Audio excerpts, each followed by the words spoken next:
बेलुका सुत्दाखेरि video upload गरेर सुतेँ। बिहान उठेर यसो कति भ्युज आएछ भनेर हेरेको त यसो हेरेको त 8 वटा सानो रिल्स बनेर पोस्ट भएको रहेछ कि।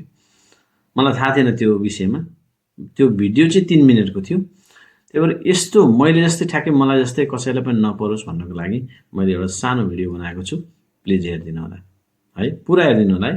यो एउटा सानो सेटिङ हो। यो मिलाउनु भयो भने भिडियो 3 मिनेट या 4 मिनेट या 5 मिनेट जस्तो पुरा डाउनलोड हुन्छ। एउटै पुरै रिल्समा डाउनलोड हुन्छ है। ल सुरु गरौँ। अब फेसबुकमा जाउँ।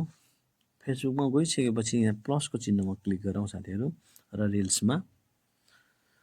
ल अब रिल्समा भइसकेपछि म यहाँ सबभन्दा लामो भिडियो खोज्छु है। तल रहेछ, अलि तल छ। ओके ल 3 मिनेट 23 सेकेन्ड यसलाई सेलेक्ट गरौँ। यसलाई सेलेक्ट गरिसकेपछि साथीहरू नेक्स्ट गरौँ र तपाईहरुले त्यहाँ आफ्नो टाइटलहरु के छ लेख्नु होला। अनि त्यसपछि बिस्तारै तल स्क्रोल गर्नु त त्यहाँ कैंचीको चिन्ह देख्नुभयो create playlist from your reels हो त्यहाँ क्लिक गर्नु र यो तल दुईटा बटन छ नि तल यसलाई अफ गर्दिएपछि चाहिँ यो नेक्स्ट सेभ गर्यो अनि त्यसपछि तपाईहरुले शेयर गर्न सक्नुहुन्छ। यसो गर्नेबित्तिकै तपाईहरुले भिडियो पुरा एउटै रिलमा जान्छ है। एउटै रिलमा पुरै भिडियो जान्छ। Thank you, keep watching, bye bye.